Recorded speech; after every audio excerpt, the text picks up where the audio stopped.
There comes a moment in every human being's life when the reality, simply crumbles. A moment when you realize that everything you believed, everything you were taught about yourself, about the world, about the nature of consciousness, was just a comfortable illusion, a well-intentioned lie that kept you asleep. Carl Jung lived through this moment, not just once, but repeatedly throughout his life. And it was precisely in this willingness to have his certainties shattered, in this courage to remain vulnerable before the unknown, that he discovered something that would challenge the foundations of Western science and forever transform how humanity understands. Jung was not just a psychologist. That word is too small, too limited to describe who he truly was. Jung was a pilgrim of the spirit, an archaeologist of the soul, a man who dedicated his entire existence to a question that most people never dare to ask: what really happens when we close our eyes and surrender to sleep? Not as an escape, not as death, not as simple rest for the body, but as an encounter, as rebirth, as a way of participating in something much bigger than ourselves. For decades, Jung observed his patients with the eyes of a visionary. He wasn't just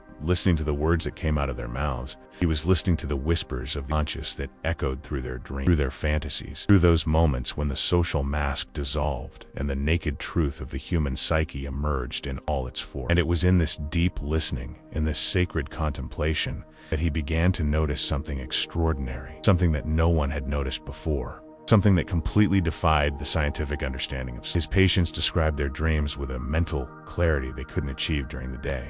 They spoke of profound insights, of understandings that transcended rational logic, of moments of illumination that seemed to come from dimensions far beyond the reach of the conscious mind. How was it possible that during sleep, when the brain was supposedly resting, when neural activity should be reduced, people experienced such intense, clear, and meaningful states of consciousness? This question obsessed Jung. It haunted him throughout the day. He would visit him at night. It was this sacred obsession that led him to make a discovery that would change everything. Jung understood something that most scientists of his time refused to admit: that the investigator cannot remain separate from the investigated. That to truly understand the unconscious, it was necessary to personally descend into it. It was necessary to confront one's own shadows, one's own wounds, one's own unbearable truth. So Jung did something no other psychologist had done before. He became his own patient. He delved deeply into his own dreams, his own active fantasies, his own nocturnal visions. What he found was a universe of primordial symbols, archetypal figures that seemed to come from time immemorial, of wisdom that completely transcended his own individual. Jung realized that when he slept, when he completely surrendered to rest, he was not simply resting his body. He was coming into contact with deep layers of himself that remained hidden during the day. Layers where reason had power, where logic, where only intuition, symbolism, and poetic imagery revealed truths that words could never express. He called this inverted rest, not because the body was inverted, but because the direction of consciousness. During the day, consciousness looks forward, outward, to the external world. It focuses on tasks, worries, social conventions. It is always in motion, always seeking, always fleeing. But during the night, during that sacred state that Jung called inverted rest, consciousness turns backward, inward, to the unfathomable depths of being, slows down, quiets down. And in this stillness, in this reversal of direction, something extraordinary happens. Mind does not rest, awakens to dimensions of itself that the daytime mind could never reach, awakens to the truth. And this truth is so powerful, so transformative, so radically different from what we believe ourselves to be, that when we finally understand it, never the same again. Jung meticulously documented these nocturnal encounters. He filled entire notebooks with drawings, words, and interpretations of his own dream. And each night, in each inverted rest, he discovered something new about himself, something new about the nature of consciousness, something new about the mysteries that inhabit the human heart. But there was something even more disturbing about discoveries. There was something that deeply frightened him. The symbols that emerged in his dreams were not unique. They were not particular only to his individual psyche.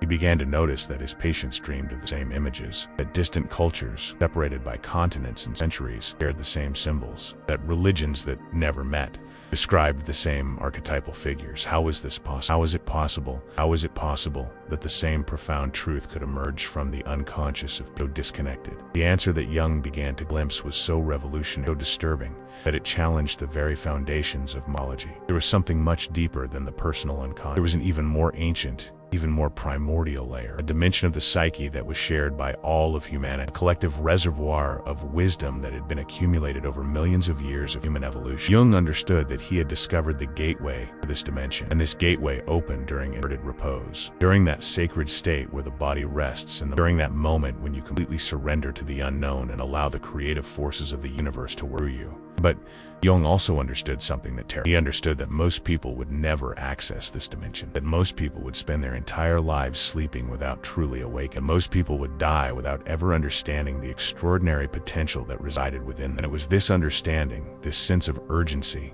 this deep compassion for sleeping humanity, that motivated him to dedicate his entire life to revealing this secret. To reveal that within each of us exists a universe as vast, as mysterious, as full of ancestral wisdom, stars. To reveal that inverted repose was not a luxury, a hobby, fundamental necessity for mental, emotional, spiritual health. This reveals that when you truly understand what happens during inverted rest, when you truly surrender to this sacred encounter with the unconscious, your life transforms so radically, so profoundly, so irrevocably, that you can never return to that previous state of sleep. But Jung knew there was a fundamental obstacle preventing most people from accessing this transformative power. He knew there were forces within the human psyche that actively resisted this revelation, that refused to encounter the profound truth. And it was when Jung began to explore these forces, when he began to descend even deeper into the abysses of the unconscious, that he made a discovery so disturbing, so challenging, so fundamental to understanding human nature, that it would change not only his life, but the lives of all those who had the courage to follow. A discovery that would lead him to personally confront the darkest and most creative forces that inhabit the human psyche. A discovery that would force him to question everything he believed true about himself. And it was precisely at this point of near psychic annihilation that Jung found the truth that would forever transform how we understand not only inverted repose, but the very essence of what it means to be human. Imagine waking up one night and not recognizing yourself. Imagine looking into the mirror of your own mind and seeing a stranger staring back. That's what happened to Carl, not just one night, but repeatedly, for years. Jung was at the peak of his professional career when he began to experience something that terrified him. His dreams became increasingly intense, more disturbing, more real than reality itself. He would wake up sweating, with a racing heart, feeling as if he had lived a whole life in a few hours. And these dreams weren't random. There was an intelligence behind them, intention. A message that seemed to come from something much greater than his conscious mind. Jung began to do something that no other psychologist of his time had done. He began to take his own dreams with absolute seriousness, not as intellectual curiosity, but communication from the unconscious. He would sit with a notebook beside his bed, and as soon as he woke up, he would record every detail, every image, every emotion, every symbol that had emerged during the night. His colleagues thought he was losing his mind. How could a man of science, respected psychologist, dedicate so much time and energy to something so subjective, so irrational, so impossible to measure, prove? But Jung continued. Night after night, he descended into inverted rest and allowed the unconscious to speak through his dreams. And what he discovered was that these dreams were not random. There were patterns. There was progression. There was a narrative unfolding over weeks, months, years. It was as if the unconscious were telling a very old story that had been forgotten by the conscious mind, but which still resided in the depths of being. Jung began to notice that certain symbols appeared repeatedly. A dragon, a mountain, a river. A wise figure guiding him through strange and wondrous landscapes. At first, he tried to interpret these symbols using traditional psychoanalysis. He tried to reduce them to personal traumas, unresolved complexes, repressed desires. But the more he tried to force these interpretations, the more the symbols resisted. It was as if the unconscious were saying, "You're looking in the wrong place, seeking answers in the right place. There is something much bigger happening here." So Jung did something radical. He stopped trying to interpret the symbols and simply began to observe them. He began to dialogue with them. He began to ask questions of the unconscious during inverted rest and to allow the answers to emerge naturally. This practice, which he would later call active imagination, became his most powerful tool for exploration. And it was through this practice that Jung began to understand something that deeply shocked him. The symbols that emerged in his dreams were not personal symbols. They were not particular only to his own psyche. They were universal symbols. They were images that appeared in ancient myths, in religions of cultures that never met, stories that had been told for thousands of years. How was it possible that his personal unconscious had access to these symbols? How was it possible that he dreamed of images that had been created by civilizations that disappeared thousands of years before he was born? The answer began to slowly form in Jung's mind. An answer so disturbing, so revolutionary, that he initially refused to accept it. But the dreams continued. Night after night, the unconscious whispered the same truth. There was something shared. There was something collective. There was something that transcended the individual mind. Jung began to study mythology with obsessive intensity. He read ancient texts, studied symbols from distant cultures, and in each of these texts, in each of these cultures, he found the same images that emerged in his own dreams. The hero who faces the dragon, the sage who offers wisdom, the shadow that represents all that is rejected. How is it possible? How is it possible that the same profound truth could emerge from so many different sources, separated by time and space? Jung realized he was on the verge of a discovery that would change everything, but there was a price. During this period of deep exploration, during those years in which he repeatedly descended into inverted repose and allowed the unconscious to guide him, Jung experienced something he himself would describe as a psychic crisis. There were moments when he couldn't distinguish between reality and fantasy. There were moments when the symbols of the unconscious seemed more real than the physical world. There were moments when he wondered if he was discovering the truth or simply losing his mind. But Jung understood something essential at that moment. He understood that to truly access the unconscious, to truly understand what happened during inverted repose, necessary to be willing to lose. It was necessary to be willing to have his certainties shattered. It was necessary to be willing to confront the darkest and most creative forces that inhabit the human psyche. And it was precisely at this point of near annihilation, this moment, when he was on the edge of the abyss, that Jung found something that saved him. He found a pattern, found a structure. He found order within the chaos. The symbols were not random. There was a logic behind them. A logic that transcended rational logic, but which was so precise, so consistent, so universal, that it could not be a coincidence. Jung understood that he had discovered something far greater than he had discovered that the unconscious was not a chaos of repressed impulses and unresolved traumas. It was an organized universe. It was an intelligence. It was a wisdom that operated according to laws as precise as the laws of physics, but that functioned at a much deeper, much more fundamental level, much closer to the essential truth of existence. And this wisdom, this intelligence, this organized universe within the human psyche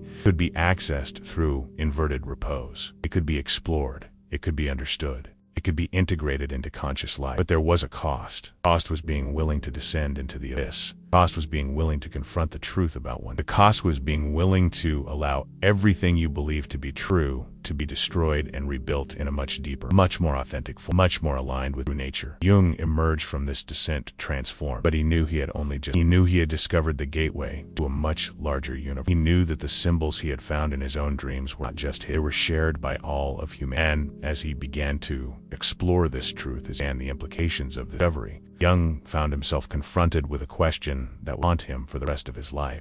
If these universal symbols exist within every human being, if we all have access to the same universe of ancestral wisdom during inverted rest, then what does this mean for the nature of human consciousness? What does this mean for the possibility of collective evolution? And even more disturbing, if these symbols are universal, if they come from a place that transcends the individual, then where exactly do they come from? What is the source of this shared wisdom? Jung was about to discover that the answer to this question was so profound, so challenging, so revolutionary, that it would change not only his understanding of the human mind, but all of humanity's self. Carl Jung was alone in his office when the truth finally manifested itself, not as a logical conclusion, not as the result of rational, but as a direct, visceral, undeniable experience. He had spent the previous night in a particularly intense inverted rest, a dream that had left him so disturbed that he could barely stay awake during the day.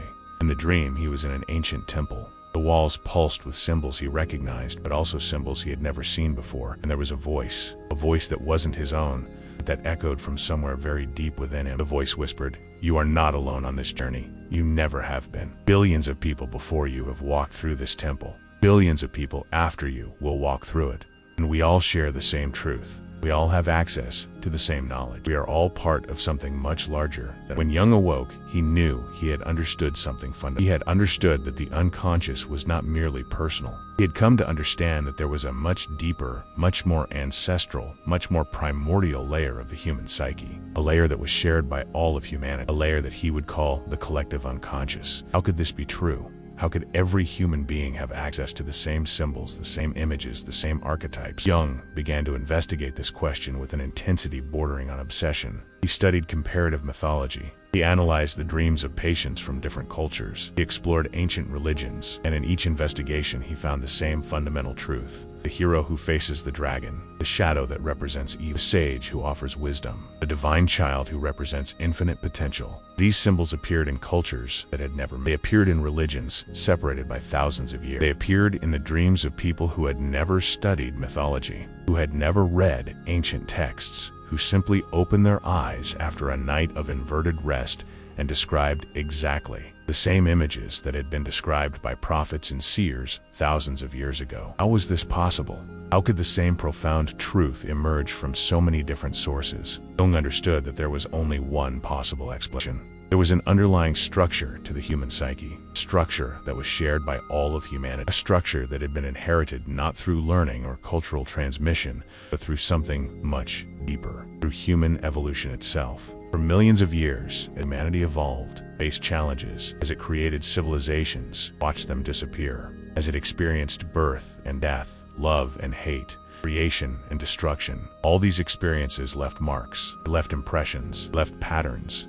And these patterns accumulated, they crystallized, they became part of the fundamental structure of the human psyche. Jung called these patterns archetypes, and he understood that during inverted repose, during that sacred state where the ego's defenses dissolved, you had direct access to these archetypes. You could access the accumulated wisdom of all humanity. You could access knowledge that transcended your own life, your own experience, your own rational understanding. But there was something even more unsettling about the understanding. If these archetypes were universal, if we all had access to the same symbols during inverted rest, then it meant that we were all connected at a much deeper level than we. It meant that we weren't really isolated individuals, but living cells in a much larger organism. It meant that when you dreamed, when you accessed the collective unconscious during inverted rest, you were not only accessing your own mind, you were accessing the mind of all humanity. You were participating in a dialogue that had begun millions of years ago and would continue for millions of years into the future. How did this change the way you understood yourself? How did this change the way you understood your personal responsibility? Jung began to explore the implications of this discovery with a depth that frightened him. If the collective unconscious was real, we all had access to the same archetypes, then it meant that the problems you faced were not just yours. They were problems that all of humanity faced. The internal conflicts you experienced were not just yours. They were conflicts that all of humanity experienced. Even more radically, the solutions you found for these problems, the ways in which you integrated these archetypes into your conscious life, all of this had implications that transcended your own existence. It affected the collective field of human consciousness, contributed to the evolution of the entire species. Jung realized that he had discovered something that Western science had completely neglected. He had discovered that we were not just biological individuals competing for resources. We were participants in a much larger process. We were cells in a living body. We were notes in a cosmic symphony. But how could this be true? How could science not have discovered this before? Jung understood that the answer was both simple and disturbing. Western science had developed a methodology that was fundamentally inadequate for investigating the questions. Western science sought objectivity. It sought separation between observer and observer. It sought to measure, quantify, reduce. But the collective unconscious could not be measured in a way. Archetypes could not be quantified. The direct experience of inverted repose could not be reduced to mathematical equations. A completely different approach was needed. It required a willingness to explore subjectivity, honor direct experience, to trust intuition as much as reason. Jung understood that he was proposing something that the scientific community would find absurd. He was proposing that the most important truth about human nature could not be discovered through laboratory experiments. It could only be discovered through deep exploration of the unconscious itself. It could only be discovered through inverted repose. Jung also understood something that terrified him. If the collective unconscious was real, if we all had access to the same archetypes, then it meant that there was a dimension of the human psyche that was shared not only between living people, but between living and dead. It meant that when you accessed the collective unconscious during inverted rest, you were in contact with the wisdom of your ancestors. You were in contact with generations of human beings who had lived, suffered, grown, died. You were in contact with the very history of humanity. How did this change the way you understood death? How did this change the way you understood immortality? Jung realized that he had discovered a truth that completely transcended the categories of. He had discovered that death was not the end. Wisdom did not disappear when the body. That each generation inherited not only genes, but also psychic patterns, archetypes, ways of understanding the world that had been developed over millions of years of human evolution. But Jung knew there was a fundamental problem with this understanding. If we all had access to the same collective unconscious, if we all shared the same archetypes, then why was humanity so divided? Why was there so much violence, so much misunderstanding, so much fragmentation? Why? We all had access to the same ancestral wisdom. Couldn't we simply live in peace? The answer Jung began to glimpse was so disturbing, so fundamental to understanding human nature, that it would lead him to an even deeper discovery. A discovery that would explain not only external conflict, but the internal conflicts, experiences. A discovery that would reveal that within each human being there exists a force so powerful, so creative, so destructive, that it determines everything we do, everything we think, everything we become. And this force, this fundamental truth about human nature, could only be understood through a profound encounter with inverted repose. It could only be integrated through conscious work with the symbols of the collective unconscious. And it could only be transformed through a courage that few human beings possess. Jung made a discovery that kept him awake for weeks. He was analyzing a patient's dreams when he noticed something extraordinary. The woman, a middle-aged teacher who had never studied mythology, never traveled to the East, never read ancient texts, described symbols in her dreams that were identical to symbols found in Hindu texts dating back more than 3,000 years. Not just similar, identical. The same sequence, same progression, same narrative. How was this possible? How was it possible that this woman's unconscious had access to knowledge that her conscious mind had never learned? Jung began to investigate other cases. He discovered that this was not an isolated coincidence, pattern. Patients from different cultures, different ages, different educational levels, all described the same symbols in they all reported the same archetypes emerging during inverted rest. And they all described a profound transformation when they began to consciously work with these. Jung understood that he had discovered something that completely challenged the modern understanding of the human mind. I had discovered that within each human being there exists a knowledge that transcends individual learning,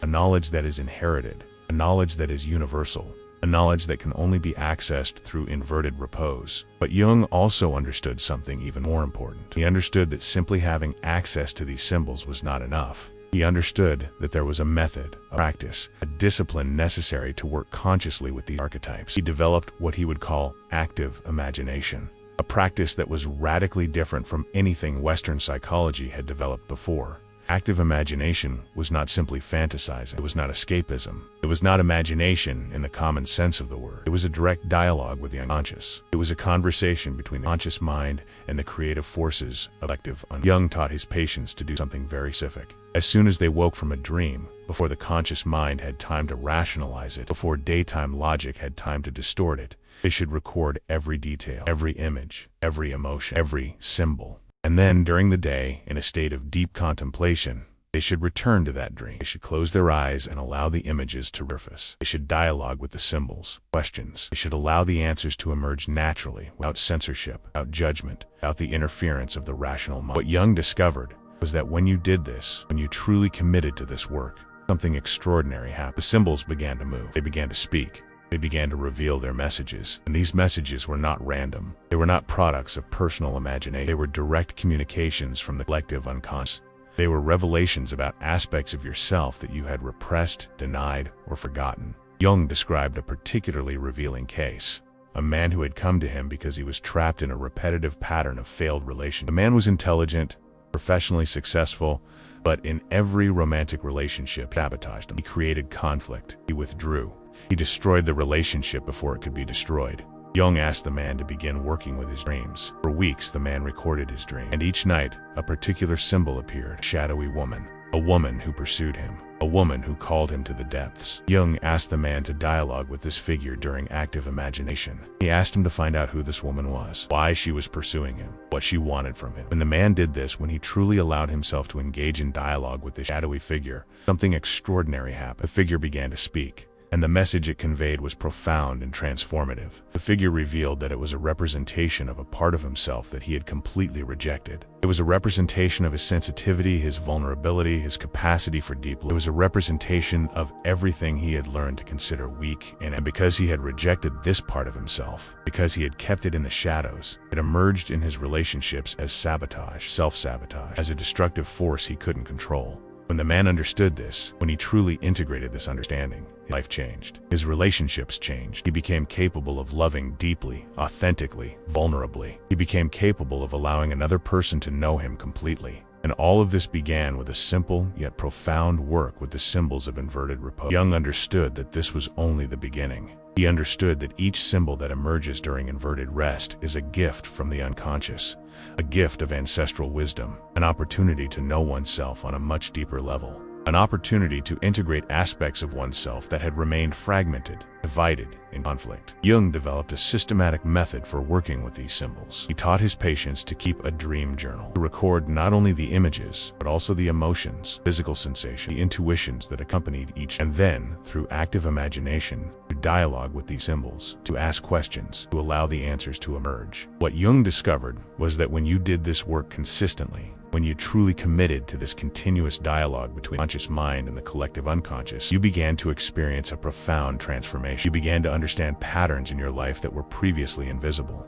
You began to see connections between your dreams and conscious behaviors. You began to integrate aspects of yourself that had remained separate. But there was something even deeper happening. Jung realized that when you worked with the symbols of the collective unconscious, when you truly committed to that work, you weren't just healing yourself, participating in something much larger. You were contributing to the evolution of collective consciousness. Each personal integration of an archetypal symbol had implications that transcended the individual. It affected the collective field. It influenced the evolution of all. Jung understood that this was the true magnitude of working with inverted repose. It wasn't just about having more vivid dreams. It wasn't just about becoming more creative or more intuitive. It was about actively participating in the evolution of human consciousness. It was about becoming an instrument through which ancestral wisdom could flow into the world. It was about transforming not only oneself, but contributing to the transformation of all humanity. And this understanding completely changed how Jung viewed the meaning of inverted repose. Completely changed how he viewed the importance of working with symbols. It completely changed the way he viewed the responsibility of each human being in relation to their own psychic and spiritual development. Jung also discovered something that deeply surprised him.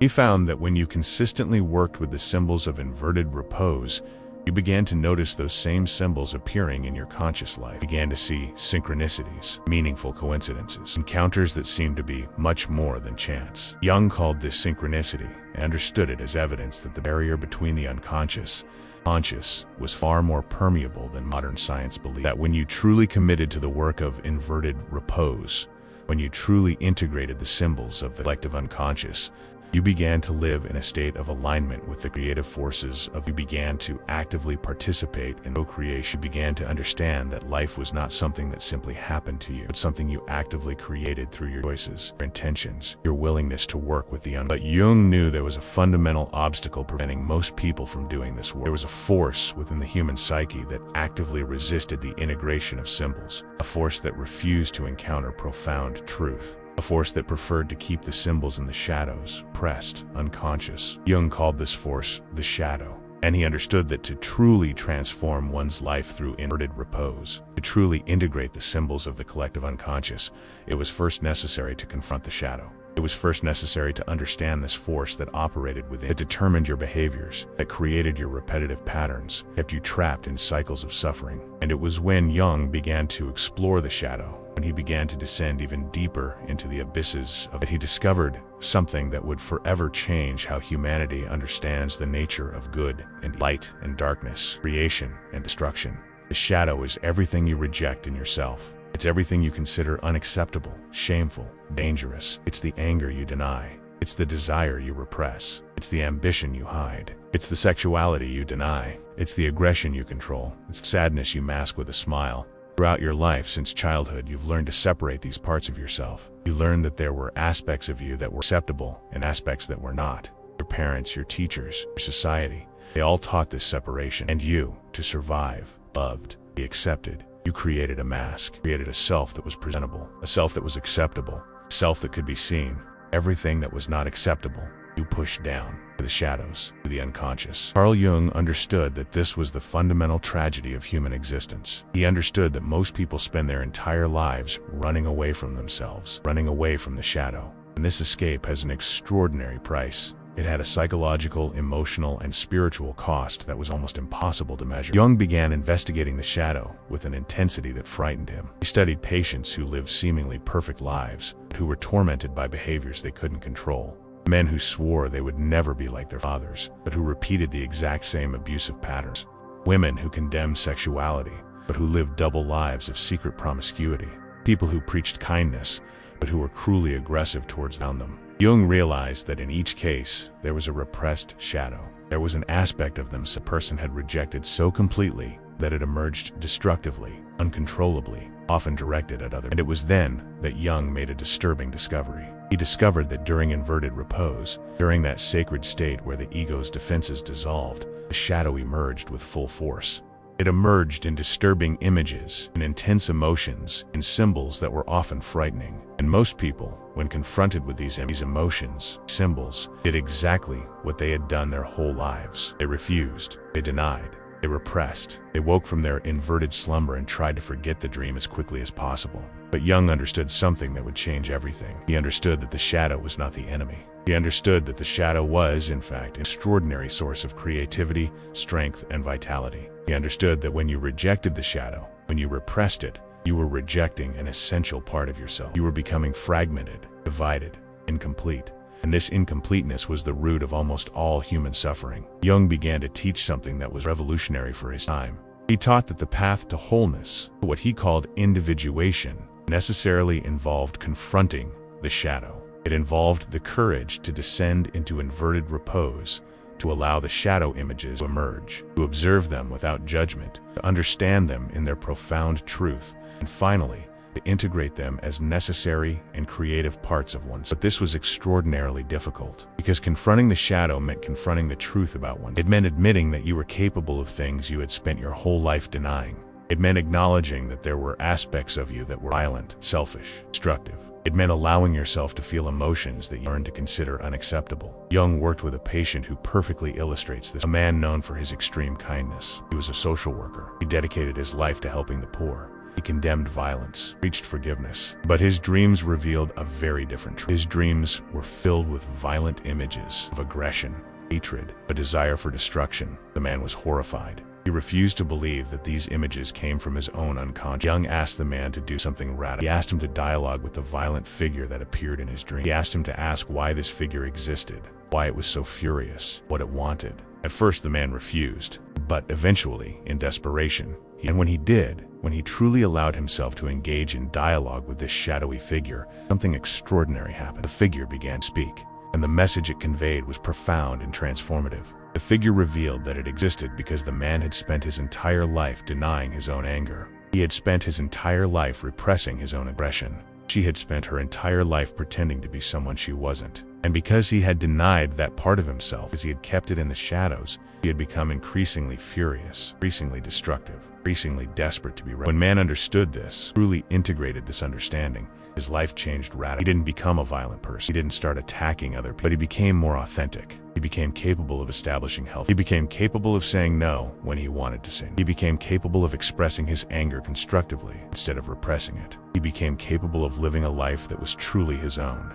instead of a life that was a performance for others. Jung understood that this was the promise of working with the shadow. It wasn't about becoming a bad person. It was about becoming an integrated person, a person who had reconciled the opposites within themselves, a person who had accepted the totality of who they were, both light and darkness, both good and evil, both creation and destruction. And when you did this work, when you truly committed to integrating the shadow, something extraordinary happened. You became more creative, more alive, more authentic, more capable of genuine love, more capable of living life to the fullest.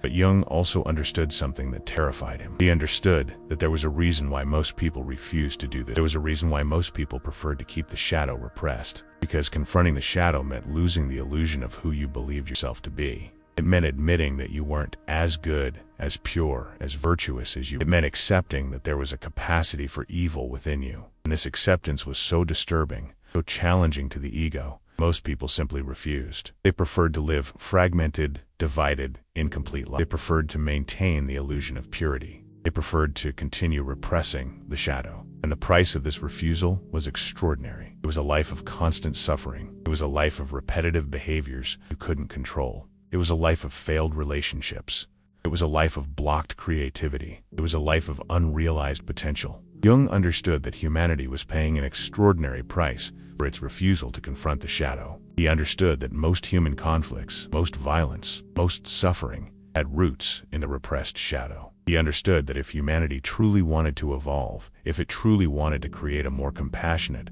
more creative, more authentic civilization, it was necessary for each individual to do the work of integrating the shadow. And it was then that Jung had an understanding that would completely change how he viewed the meaning of inverted repose. He understood that inverted repose was not just a state of rest, it was a sacred encounter with the totality of oneself. It was an opportunity to descend into the abyss, to confront the shadow, integrate the rejected aspects of oneself. And when you did this work, when you truly committed to this confrontation, you not only became more integrated, you became an instrument of transformation for all of humanity. Because each personal integration of the shadow contributed to as each person who did this work, who confronted their own shadow, who became more authentic and integrated, this affected the collective field. This influenced the people around them. This contributed to the possibility of a more conscious, more compassionate, more evolved humanity. But Jung knew there was an even deeper secret that few could fully comprehend. A secret that only revealed its magnitude when you had personally experienced the transformative power of inverted repose, when you had confronted your own shadow, when you had integrated the rejected aspects of yourself. A secret that connected your personal journey to something much greater, much more meaningful, much more sacred than you ever have imagined. And it was when Jung began to explore this ultimate secret, when he began to understand the deeper implications of inverted repose, that he realized he had reached the very heart of the human mystery. He had reached the point where personal transformation met collective evolution. He had reached the point where individuation became an act of cosmic participation. And this final understanding, this ultimate revelation, was so profound, so transformative, so revolutionary, that it would change not only Jung's life, but had the potential to change the lives of all humans. Carl Jung called individuation the process of becoming who you truly are. Not who your parents wanted you to be, not who society expects you to be, not who you believe you should be, who you truly are in your deepest essence. And Jung understood that this process was not just personal, it was cosmic. It was an active participation in the evolution of human consciousness. When you work with inverted repose, when you integrate the symbols of the collective unconscious, when you confront and integrate your shadow, you are not just transforming yourself. You are contributing to the transformation of every insight you gain during inverted repose, every truth you understand, every aspect of yourself integrate. All of this ripple out. It affects the people around you. It influences the collective field of human consciousness. It transforms the possibility of evolution for the entire species. Jung taught that humanity was at a critical point in its evolution. That the crisis we faced was not just external, but fundamentally internal. It was a crisis of consciousness, an inability to integrate opposite, a refusal to confront the collective shadow. And the solution to this crisis, according to Jung, necessarily involved inverted repose. It involved each individual having the courage to descend into the abysses of themselves, to work with their symbols, integrate their shadow, to actively participate in their own individuation process. But how do you begin? How do you actually start this transformative? Jung left a practical legacy, a clear path that anyone can follow. First, you need to honor inverted rest, not as a waste of time, not as an escape, but as a sacred activity. As a nightly encounter with your own. Create a sacred space to sleep. Quiet, dark, safe where your mind can expand freely. Turn off your electronic devices. Create an intention before sleeping. Ask your unconscious to communicate with you. Ask for the symbols you need to understand to emerge. Second, you need to pay attention to your dreams. Keep a journal by your bed. As soon as you wake up, before the rational mind has time to distort or forget, write down every detail, every image, every emotion, every symbol.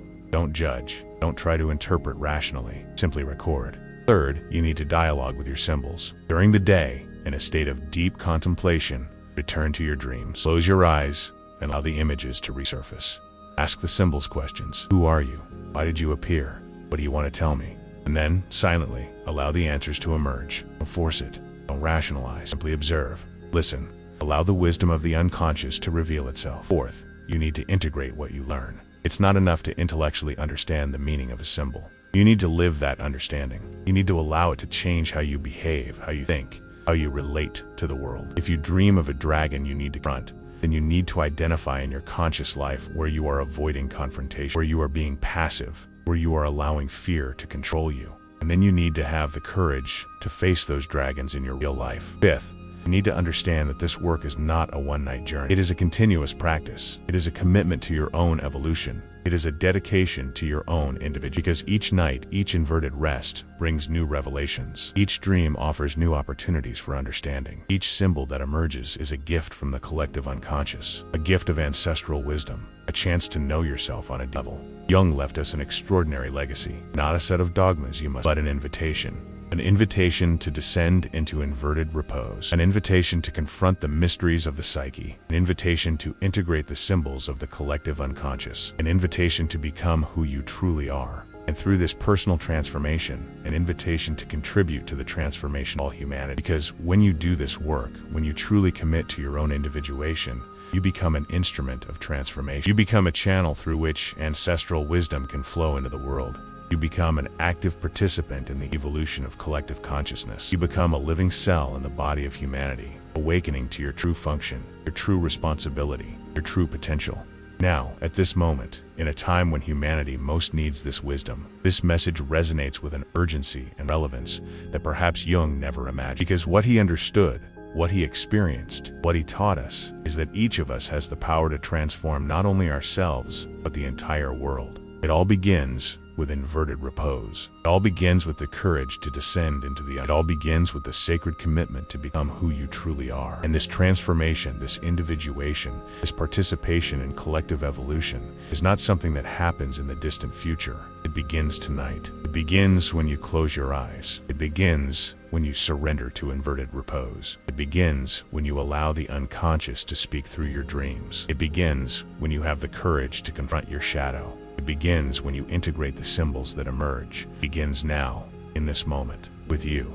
Carl Jung still whispers to us today, through the veil, a truth that is simultaneously simple and profoundly transformative. Until you make the unconscious conscious, direct your life, call it fate. But there is an even deeper truth, and it is not merely about making conscious what is unconscious. It is about actively participating in the evolution of oneself. And through that evolution, the evolution of all humanity. It is about understanding that inverted rest is not an escape from the world, but an encounter with creative forces that sustain the world. It is about awakening to the truth that you are not just an isolated individual, but a living cell in the body of humanity, an active participant in the great cosmic drama that unfolds both within you and around you. May your inverted rest be profound. May your dreams be May your journey of individuation be courageous and transformative. May you understand, each night when you close your eyes, that you are participating in something much greater than yourself. You are participating in the evolution of consciousness. You are participating in the redemption of the human soul.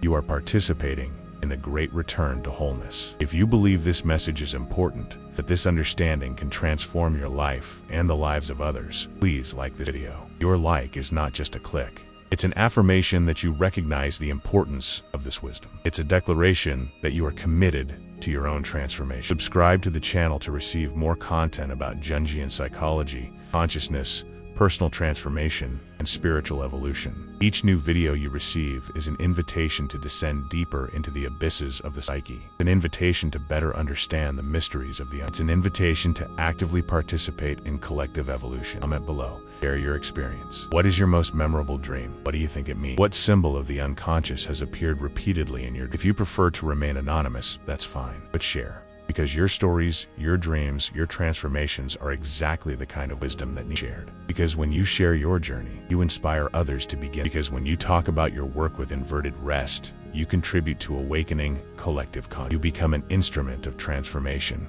You become part of the solution to the crisis of consciousness that humanity faces. This was Carl Jung's teaching. This is his living presence among us. May we honor his legacy by living fully, consciously integrating, becoming, each of us, instruments of collective transformation. Thank you for being here on this journey. Thank you for your attention. Thank you for your openness. Thank you for your willingness to explore the mysteries of the psyche. May your dreams be sacred. May your rest be inverted. May your life be a work of art of continuous individuation. May you awaken to who you truly are. And may this awakening contribute to the awakening of all humanity. Until the next video, may your journey be transformative.